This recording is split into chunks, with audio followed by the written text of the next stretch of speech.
Doing well. Miss you, love you. I'm praying for you. I hope that you're praying for each other and me and Gabby as well. So, we're going to jump into lesson number 2 of our series, This is Real Love. This is the series that you guys suggested, talking about love and kindness. And when I asked for suggestions, so lesson number 2 is in line with that. Last week we talked about loving your family, love for your siblings, loving your parents through honor and respecting them, loving siblings with patience, goodness, and bearing with them.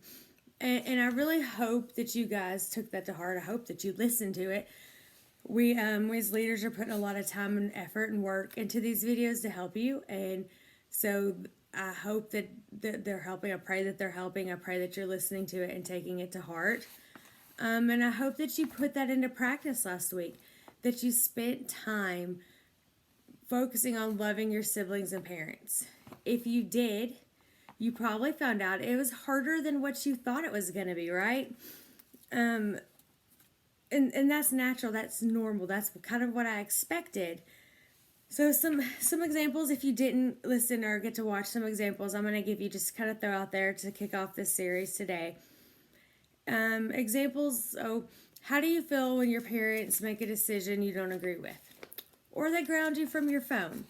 How do you feel about your siblings messing with your stuff? Or borrowing your favorite shirt and getting a big hole in it? What if your boyfriend didn't text you or call you all day long after they promised? Or you see your best friend posting on social media and his pictures of her and her new best friend, and it's the girl that y'all absolutely despised last year, right? Which you shouldn't despise, but you did. How do you feel? How are you supposed to feel? How are you supposed to love them, right? How do I feel love for someone when they've done something to make me feel angry, to make me feel annoyed, to make me feel sad or frustrated, disappointed, hurt? How in the world am I supposed to love them? And that's a valid question. But the truth is, you don't have to feel love towards them, right?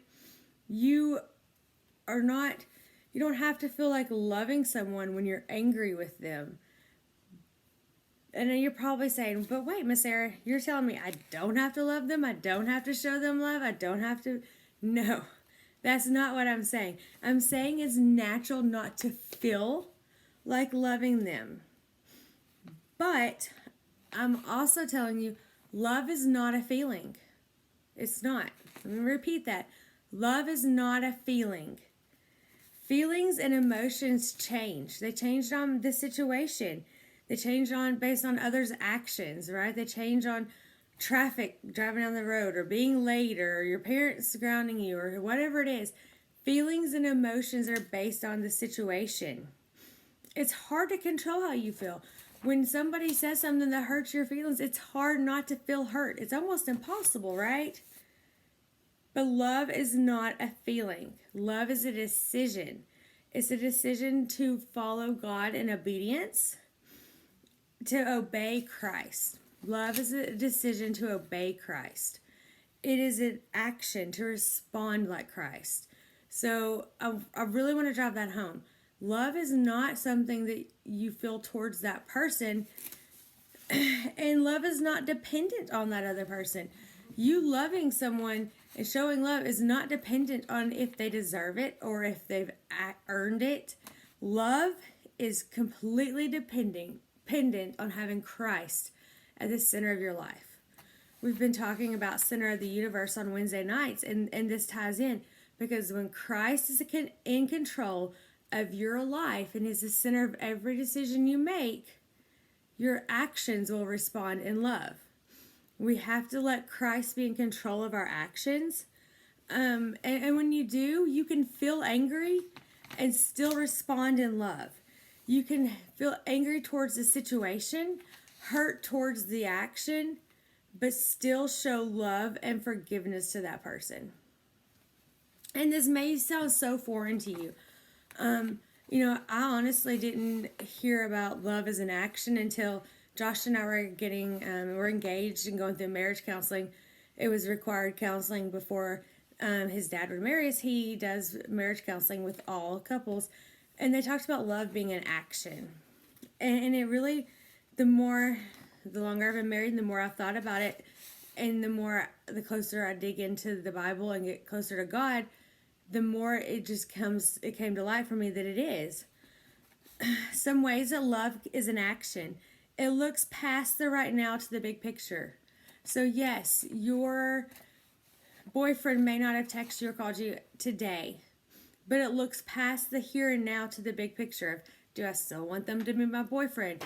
Could they have, their parents have grounded them? It sees bigger picture than just the here and now. Love looks at the love that Christ showed us when he died for our sins. If we're called to love like Christ, he died for us when we didn't deserve it. He loved us knowing that we would mess up. We may not follow him. We may not live the best life for him, and he still loved us enough to do that. That's what love is. Love is thoughtful and purposeful in its actions. So it takes time to think about the things that it does, things that it says. It is purposeful in showing love. That just means that you are strategic. You plan how to show people love. You don't just trust that it'll happen. You really give thought and attention and make showing love a priority in your mind. Love shows forgiveness. Love looks for ways to help. It looks for ways to help people. Love sees the other person's side. So when, like the boyfriend thing, if they don't call you, it's thinking about, okay, here's what could have happened. If your sibling does something to upset you, or a friend, it's saying, okay, let me look at it from their side. And when you start driving, if someone cuts you off in traffic, it's saying, okay, they could be rushing to the hospital for a loved one. It's looking at the other person's side or where they could be coming from. Love sees that bad kid at school, that kid that has no friends, that always gets in trouble. It looks past those things and says, why is he that way? What does he need? What could his home life be like? And someone like that, it says they need love shown to them in action more than anyone. It sees that need for compassion, that need for someone to say hi, and it looks for ways to be able to show that to people. It encourages people. When you know someone is down, when you know someone's lost a loved one, when someone didn't make the team, someone just broke up, someone is going through a hard time right now, just lost their job, it looks for ways to encourage those people. Whether it be through text, a call, showing up with a meal, it looks for ways to encourage. Love uses wisdom in the words that are said. And one of the lessons that we're going to do around love is on your words. And the Bible speaks over and over again about wisdom and words.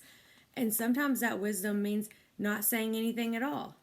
Sometimes that is saying, okay, let me think about what I'm going to say to make sure that I'm helpful and thoughtful, and that this is going to encourage someone. This is going to make things better, or it's true, not just spouting off words. And love looks for ways to show Christ to people. That's what love is. God is love. So when you choose to love, you're choosing to be like Christ, to obey Christ. It has nothing to do, honoring your parents, just like honoring your parents had nothing to do necessarily with your parents. It was about obeying God. Love and action is obeying God. It's about the fact that God loved you so much, he died for you, and his commandment is for you to show that love to others. It's about somebody's eternity. Knowing that love is an action of obedience, it really sets you free from your feelings. It helps you to separate your feelings from your actions. You can feel a certain way. You're still required to act in a manner that represents Christ. Christ was angry, and he said not. It's okay to have feelings. It's not okay to let those feelings dictate how you respond.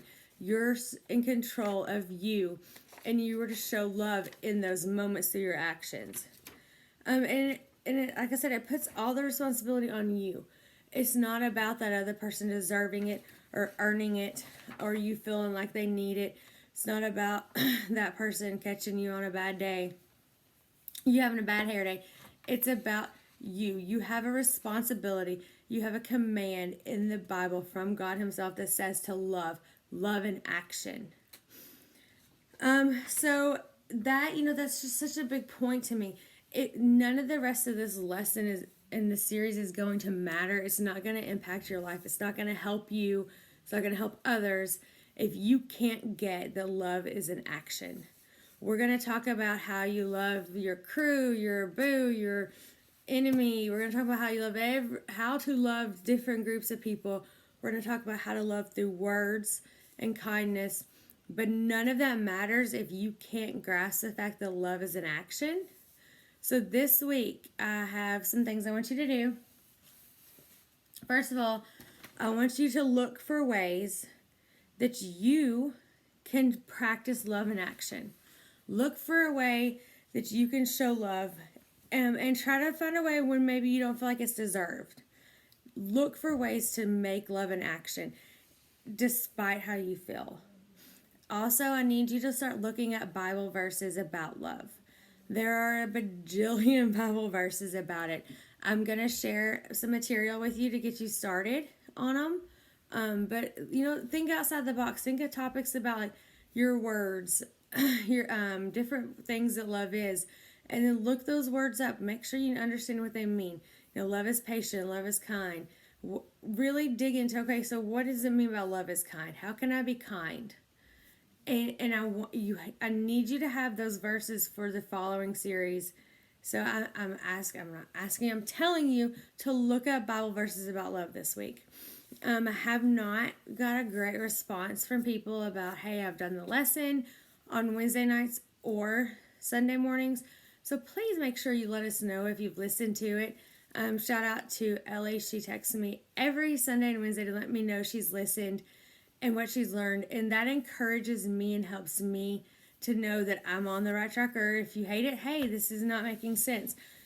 Can we talk about this? Whatever your response is, let me know, though, that you're watching this, that you are still growing in Christ and learning throughout this time that we are apart. Just shoot me a text or send it to the group me. I love you guys. Have a great week. Bye.